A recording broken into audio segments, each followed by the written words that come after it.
Jadi banyak hal yang kita bisa namanya cinta Al-Quran itu bahwasanya kalau kita umpamanya begini nih. Kita ada salah satu firman Allah Ta'ala menceritakan dalam surat Al-An'am 162 itu begini. Inna sholati wa nusuki wa mahyaya wa mamati lillahi rabbil alamin. Sebenarnya ini ayat ini global. Global sekali tujuannya satu akhirat. Inna sholati sesungguhnya sholatku ya. Wa nusuki ibadahku.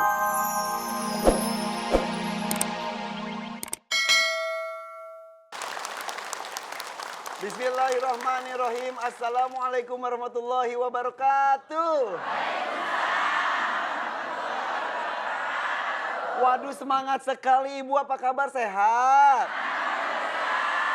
Waduh, kompak sekali. Bangun jam berapa? Oh, belum tidur.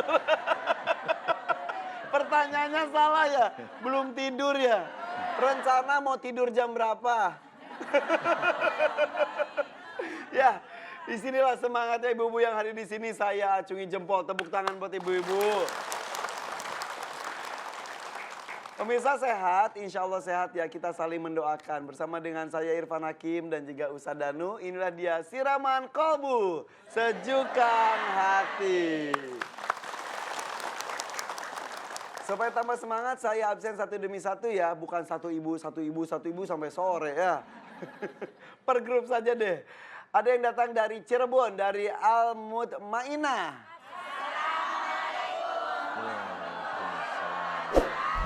Waalaikumsalam warahmatullahi wabarakatuh.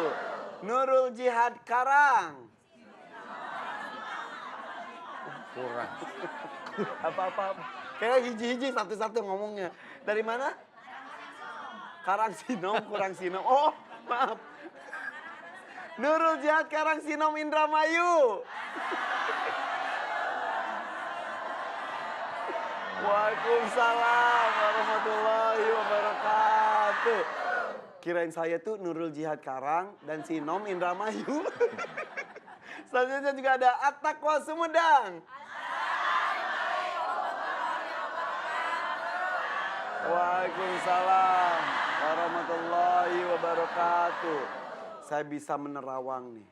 Ini teman-teman dari Coklat Indramayu ya? Sumedang. Dari Sumedang betul? Jilbabnya baru ya? Betul, baru ya? Baru dibagi di bis betul ya? Iya, kelihatan belum disetrika.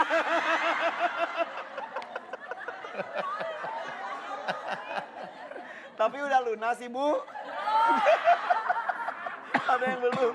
Udah itu semangatnya ibu-ibu. Ada yang bagi seragam di bis ya. Ada yang sudah disetrika dari kemarin sore udah dipandang aja. Ini nih yang mau masuk TV gitu ya Bu ya. Yang penting semangatnya.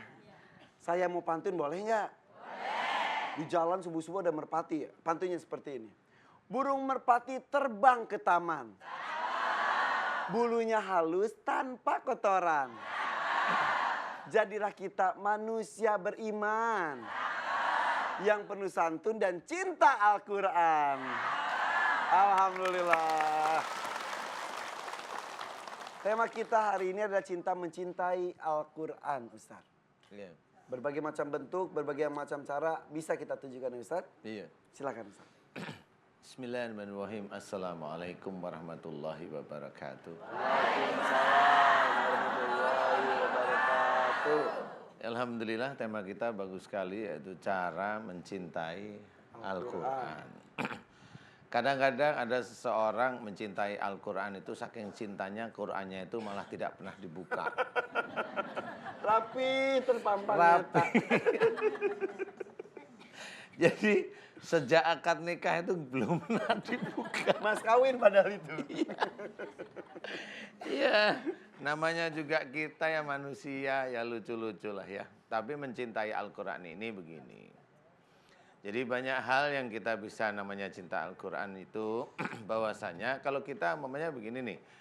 Kita ada salah satu firman Allah Ta'ala menceritakan dalam surat Al-An'am 162 itu begini. Inna sholati wa nusuki wa mahyaya wa mamati lillahi rabbil alamin. Sebenarnya ini ayat ini global. Global sekali tujuannya satu akhirat. Inna sholati sesungguhnya sholatku ya. Wa nusuki, ibadahku, kemudian hidup dan matiku hanya untuk Allah Rabbul Alamin. Ini global. Berarti dari mulai sholat kita, ibadah, ini sudah ibadah yang wajib kayak ibadah sunnah, semuanya ini hanya untuk Allah Rabbul Alamin. Hidup kita, kehidupan kita, seperti ibu-ibu datang ke pengajian, ini salah satu aktivitas hidup. Ini ngaji, harus satu niatnya lillahi ta'ala. Seperti yang Mas Irfan sering cerita, kita datang ke sini ngaji, niatnya satu lillahi ta'ala. Ya, walaupun ada yang sakit, tetap satu niatnya lillahi ta'ala. Nah, yang niat lillahi ta'ala ini kadang-kadang kita sampingkan. Kita kesampingkan. Akhirnya apa? Pada waktu kita membaca Quran, nah harusnya lillahi ta'ala akhirnya bisa ke kiri, ke kanan, ke kiri, ke kanan untuk dunia. Sehingga membaca Quran sebenarnya niat kita itu cinta Allah, dari mulai harusnya bacaan itu dari Fatihah sampai An-Nas. Ya itu hanya lillahi ta'ala sebenarnya. Ya. Tapi kita lupa biasanya untuk ini duniawi, untuk ini duniawi. Nah inilah keteledoran kita. Yang nanti akan kita tahu kalau nanti sudah di akhirat. Bahwasanya tugas kita itu semua yang kita kerjakan selain membaca Al-Quran, yaitu tentang kehidupan kita. Itu semuanya semata-mata lillahi ta'ala. Semuanya. Apalagi baca Quran, kita cinta dengan Allah Ta'ala. Salah satunya bagaimana kita menyentuh Allah walaupun kita tidak mampu, yaitu dengan membaca Quran. Membaca Quran sebenarnya sudah ditulis juga di dalam Quran bahwa semua yang kita kerjakan itu harus untuk mencari ridho Allah. Nah ini yang kadang-kadang kita tidak tahu. Akhirnya lupa akhiratnya. Tujuan utamanya lupa. Akhirnya kita membaca ini untuk agar kita kaya, membaca ini agar selamat, membaca ini untuk ngusir jin, baca ini untuk ngusir tuyul, yang satu ngusir tuyul kenapa ke saya Ustaz? Lupa, kan udah satu begini udah pas tuyul ini. Ya, betul. Mengusir enggak, maksudnya pas aja. Jadi enggak bisa seperti itu, semuanya itu lillahi ta'ala. Jadi nanti pada waktu kita itu memerlukan sesuatu dengan doa, nah ini doa nih, baru Allah itu melihat amal soleh seseorang. Jadi yang benar tuh baca Al-Quran saja hanya untuk Allah. Iya. Ketika ada keperluan misal untuk kesejahteraan, untuk kebahagiaan, dalam bentuk doa. Iya, dalam bentuk doa itu. Setelah mengumpulkan pahala yang banyak dan baca Al-Quran tersebut. Iya, karena Allah sudah menulis contoh. Wa yastajibul ladina amanu wa amilus solihat. Dan Allah akan mengabulkan, ini Allah sendiri yang menulis, memberitahu dalam Quran. Dan Allah akan mengabulkan doa orang yang beriman serta mengerjakan amal soleh. Loh kan sudah jelas. Amal soleh itu ya kita kerjakan semata-mata lillahi ta'ala.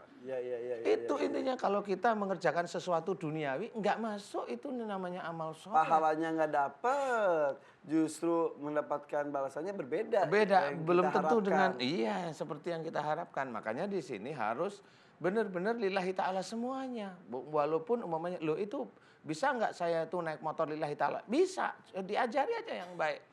Dan naik motor itu bisa lillahi ta'ala. Punya istri bisa lillahi ta'ala. Punya suami bisa lillahi ta'ala. Punya anak bisa lillahi ta'ala. Punya utang apalagi. Pakai demi Allah, demi Allah. Demi Allah utang deh Bu. Demi Allah utang. Ya. Itulah perlunya kita memantapkan niat kita, meluruskan dan juga memperhatikan ya. Iya. Innamal a'malu binniyat. Iya, innamal a'malu binniyat. Sebenarnya kalau kita lihat Al-Quran itu sendiri, itu hudal lil muttaqin. Jadi petunjuk bagi orang tawa. Jadi Al-Quran itu petunjuk, jadi bukan suatu alat yang kita pergunakan. Enggak, petunjuk. Jadi kita diem, berpikir, kemudian maksud Allah seperti ini. Baru kita jalanin. Oke. Seperti jelas. Itu, insya Allah. Apalagi berbicara mengenai petunjuk, kita beli lemari yang ada buku petunjuknya ya. Beli mesin cuci ada buku petunjuknya. Nah Al-Quran itu adalah buku petunjuk untuk manusia. Supaya bisa berjalan dengan seharusnya sepertinya itu, ya manusia ya dengan Al-Quran itu sendiri. Dengan Al-Quran salah satunya. Iya betul sekali. Yaudah kita istirahat sejenak ya.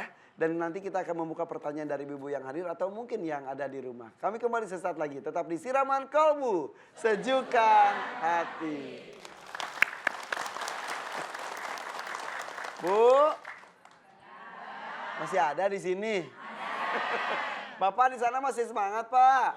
Wih, tepuk tangan buat bapak-bapak tuh semangatnya luar biasa tuh. Ya, biar nggak ngantuk, biar terus semangat. Seperti biasa, hadap kiri, hadap kiri, hadap kiri. Kiri, kiri, kiri, kiri, ibu kiri, kiri, kiri. Ayo kiri mana? Aduh kiri mana sih? Ibu kiri. Kiri, sana kiri, iya, iya, iya, iya. Pijit-pijit tuh, tanpa disuruh langsung otomatis. Bapak juga Pak, kiri Pak, kiri Pak. Iya, pijit-pijit. Kiri Pak. Sudah. Balik kanan. Asik.